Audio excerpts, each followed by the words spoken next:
සුබ දවසක් මගේ යාළුවෝ සියලු දෙනාටම. ඉතින් ඔයාලා සතුටින් සනීපෙන් ඇති කියලා හිතනවා.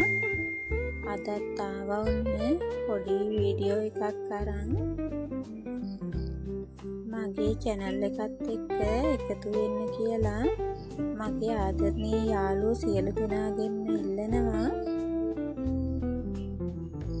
දැනටත් මගෙත් එක්ක එකතු වෙලා ඉන්න සියලුම දෙනාට ගොඩක් ස්තුතියි. ඒ වගේම ගොඩක් ආදරෙයි. අද නම් ඉතින් මිදුල ටිකක් අස් කරගන්න තමයි හදන්නේ. අවුරුද්දට කලින් මල් ටික තියෙන තැන් වෙනස් කරලා මිදුල ලස්සන කරගන්න හිතුවා. එන්නකො මගෙත් එක්ක මේ වැඩේ කරන්න.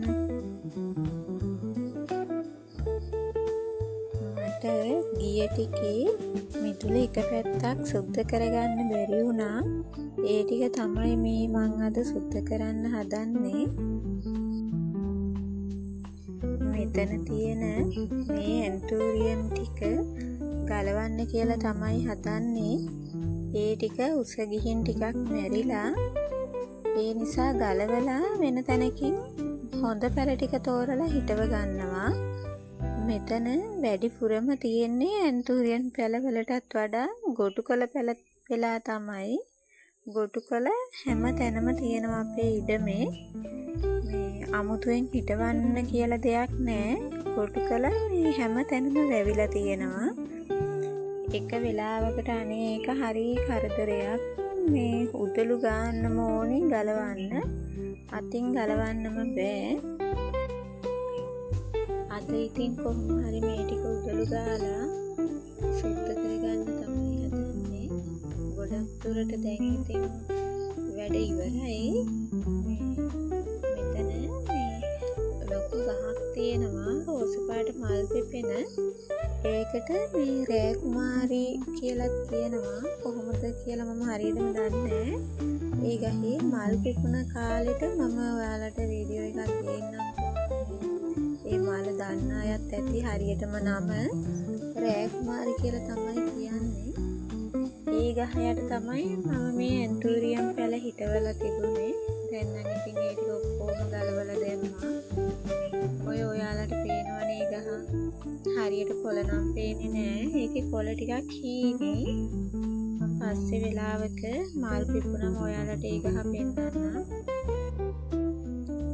මේ ගහ යට අපේ අම්මා හිටවලා තියෙන බුලත් වැලක්. ඔය ගහේ දිගටම වගේ බුලත් වැල ගිහින් තියෙන්නේ.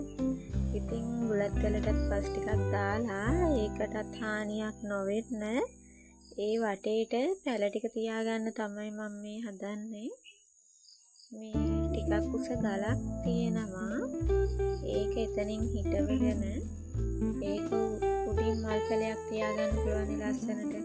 ඊට පස්සේ ඊටු ටික වටෙන් තියාගන්න තමයි හදන්නේ. බලන්නකෝ මේ ගල හිටව ගන්න මේ හරි අමාරුයි පෙරලෙනවා. ඉතින් යන්තම් කොහොම හරි ගල හිටව ගන්න තමයි හදන්නේ. මෙතන හොඳට හෙවණ තිබුණ තැනක් අපේ මහත්තයා මේ ළඟදී මේ ගහේ අතුරු ටික කැපුවා. මේ කියන්නේ ගොඩක්ම අතු තිබුණා පාත් වෙලා. ඒ නිසා අතු ටික කැපුවා. දැන් ඉතින් ගහ යට අවුවත් වැටෙනවා. ඒ වුණාට ඉතින් මෙතන මල් පැල ටිකක් තියාගත්තේ නැත්නම් හරි නෑ වගේ. ඒ නිසා තමයි ඉතින් මම මේ තියාගන්න හදන්නේ. කෝච්චි වල හිටවලා බිම තිබ්බම මේ වැස්සට මඩ ඉහෙනවා. ඉතින් මේ අර ගල් හරි මොනවා හරි තියලා ඒවා උඩ තිබ්බම චුට්ටක් හරි ඉතින් අර මඩ ඉහෙන එක නැති වෙනවා. නැත්තම් මේ මගේ තියෙන කෝච්චි වල ඔක්කොම වගේ මේ මඩ ඉහිලා තියෙනවා අර බිම තියලා. ඒ නිසා තමයි මම මේ ටිකක් උඩින් තියාගන්නේ. ඒ වුණාට ඉතින් ඔක්කොම තියාගන්න ගල් අරක මේක හොයාගන්නත් නැති වුණා. ඊටු ටික ඉතින් බිම තමයි තියන්නේ. තියෙන ටිකේ පැල ටික උඩින් තියාගන්නවා. පස්සේ ඉතින් මම හරි හොයලා කෝච්චි ටික උඩින් තියාගන්න තමයි හිතන් ඉන්නේ. දැනට ඉතින් මේ විදිහට තියාගන්නවා. මගේ ඉතින් පැල ගොඩක් නම් නෑ. තියෙන ටික තමයි මේ. ඉතින් හිමින් එහලා හිටව ගන්නවා පැල. තව ඉස්සරහට බලමු පැල වැඩි වෙන විදිය.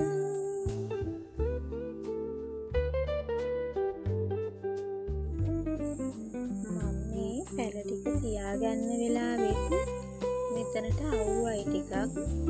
ඒ වුණාට ඉතින් මේ පැල ටික තියලා ඉවර කරගන්නව තමයි හිතුවේ. මෙතනට ගොඩක් අවුව වැටෙනවා නම් අර නෙට් එකක් ගහන්න තමයි මම හිතාගෙන ඉන්නේ. එතකොට චුට්ටක් අවුව වැටෙන එක අඩු වෙනවානේ. මේ ගහේ අතු නම් ඉතින් ඉක්මනට වැවෙනවා.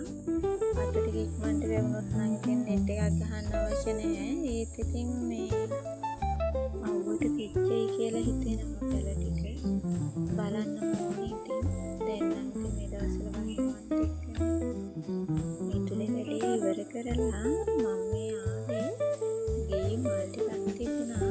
ඒක මේ ලස්සනට වීදුරු බෝතලයකට දාගන්න කියලා. මේ මල් ටික මම අර මල් පෝච්චි හදන්න හදපුවා. ඉතින් මේ හදපුවෙන් එක පාටින් එක මල වගේ ඉතුරු වෙලා තිබුණා. ඒ ටික තමයි මම මේ වෙනම මේ බාට දාලා අරගෙන වීදුරු බෝතලයකට දාගන්න හදන්නේ. මෙහෙම වෙනම මල් තියෙනකොට හරි ලස්සනට අපිට ඒවා මේ වෙනම ওই වීදුරු බෝතල් වලට හරි දාලා ලස්සන කරගන්න පුළුවන්.